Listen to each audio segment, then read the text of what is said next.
Si quieres hacer vídeos increíbles y tu cámara actual se te queda un poco corta, seguramente le hayas echado un ojo a la Sony A7S III. Ya sabes, vídeo en 4K a 120 frames por segundo, 10 bits de información de color, autofocus como el rayo... No suena nada mal, ¿verdad? El problema llega cuando te das cuenta que cuesta 4.200 euros.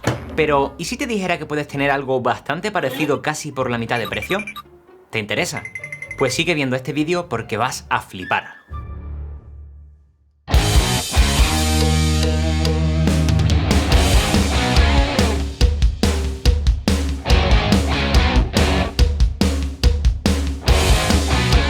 Bueno, pues como te acabo de decir, hoy te traigo la que probablemente será un antes y un después para la gente que como yo nos dedicamos a hacer vídeos en internet o vídeos para clientes.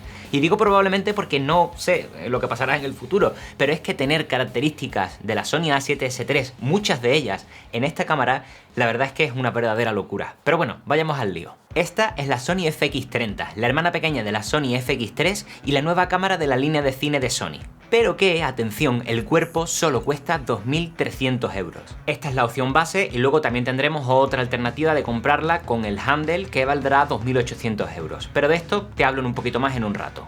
Pequeña anotación antes de continuar, Sony no me patrocina, no ha patrocinado este vídeo de ninguna de las maneras, simplemente me ha enviado una unidad de la FX30 para que pueda ponerla a prueba y traeros los resultados y mi opinión. Y además, esta unidad en concreto que yo he estado probando es una unidad de preproducción, lo que significa que estéticamente sí que va a ser la definitiva, pero que, por ejemplo, el firmware tampoco es el definitivo que llegará si tú decides hacerte con ella. Así que, dicho esto, déjame que te cuente más detalles sobre la FX30 y así que ponte el cinturón porque esto es solo un ejemplo de lo que podemos hacer con esta nueva camarita.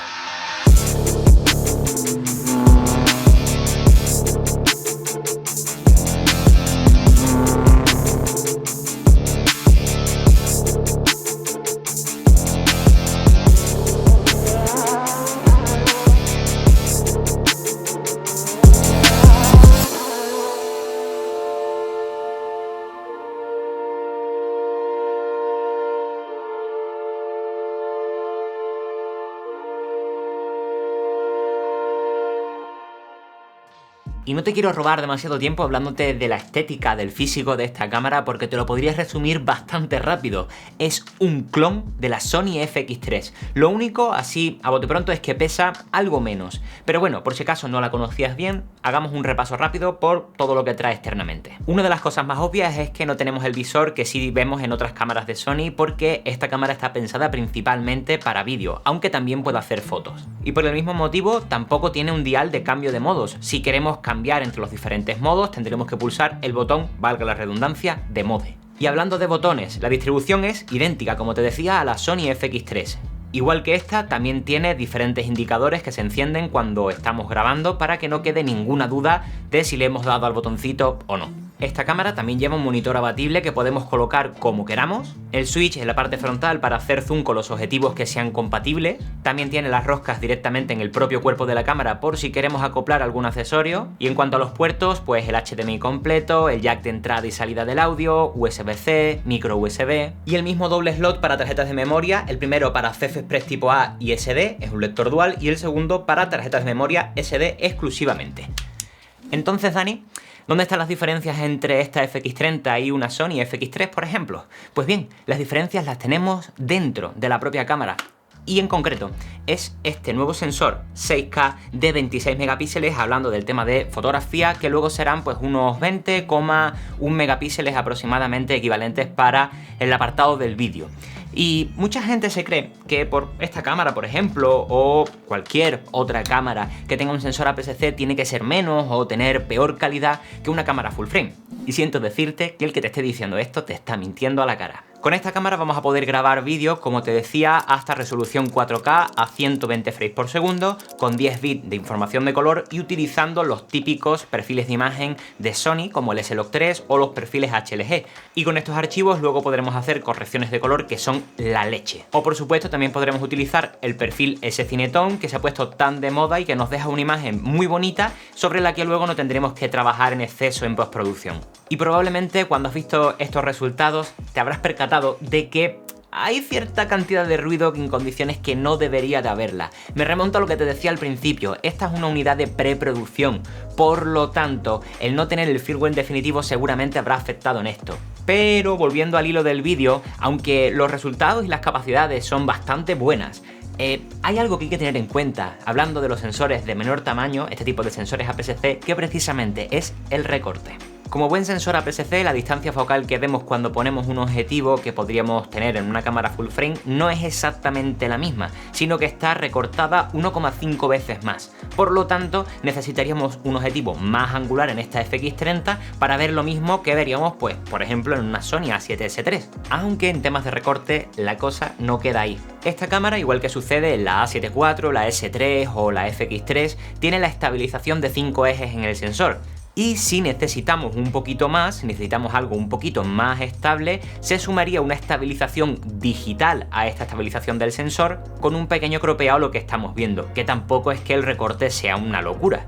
Pero de nuevo, como te decía, con esta cámara podemos grabar a la misma resolución, mismos códecs, misma manera, por decirlo de alguna forma, que con la FX3 o con la A7S III, pero en concreto, cuando intentamos grabar en 4K a 100 frames por segundo, aquí sí que hay un pequeño hándicap. Y es que en esta resolución, a esta tasa de frames, el recorte que hace la cámara es bastante importante.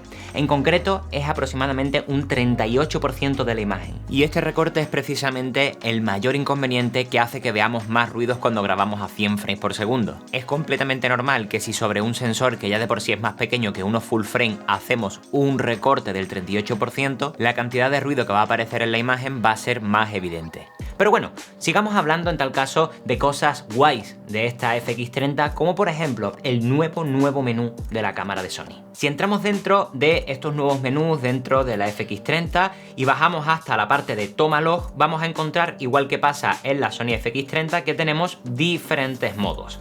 Esto, por ejemplo, en la Sony A7S III, pues no lo tiene. Si lo tenemos configurado en desactivar, vamos a utilizar la FX30 exactamente igual, con perfiles de imagen, variando ISOs y todo lo normal que vemos en cualquier otra cámara de Sony. Pero luego tenemos otras opciones como la de ISO flexible, Cine EI rápido y Cine EI. Cuando seleccionamos cualquiera de estos modos de toma log, automáticamente vamos a empezar a grabar en S-Log 3. Y también podremos utilizar nuestros propios LUT y decidir si queremos que se inserten en el propio archivo o no. Es decir, si solamente lo va a utilizar para visualización o si queremos que el archivo final tenga este tipo de LUTs. Y otra cosa que hace que esta cámara se acerque aún más a las cámaras de cine es que utilizando un monitor externo grabador, como por ejemplo un Atomos Ninja, vamos a poder grabar vídeo en formato RAW, aunque esto es algo que todavía no he podido probar porque, como te he dicho, esta cámara la estoy probando previa al lanzamiento y todavía no hay la actualización correspondiente por parte de Atomos para utilizarla con su monitor. Pero esto es solo el principio de la que ahora mismo es la mejor cámara APS-C del catálogo de Sony y te diría que prácticamente del mercado. Tiene mucho más. El enfoque de esta cámara es ridículo, rápido y preciso, con el enfoque continuo al ojo para personas, animales y pájaros. Es la primera cámara compacta certificada por parte de Sony con un ISO dual nativo, aunque ya sabemos que no es la única. La A7 IV, la S3 y la FX3 también lo tienen, aunque Sony no lo quiera reconocer. También tiene Focus Map para saber exactamente dónde estamos enfocando, grabación en Full HD hasta 240 frames por segundo para hacer super cámara lenta, sistema de refrigeración interna para evitar sobrecalentamientos, podríamos comprarla con handle directamente para olvidarnos de utilizar grabadores externos para poder conectar micrófonos XLR, que además van directamente conectados a la cámara. En definitiva, un montón de cosas que si empezara a contártelas todas en este vídeo acabaríamos llevándonos un buen rato y no quiero entretenerte demasiado, así que si quieres saber más sobre la FX30 tienes que ver este vídeo.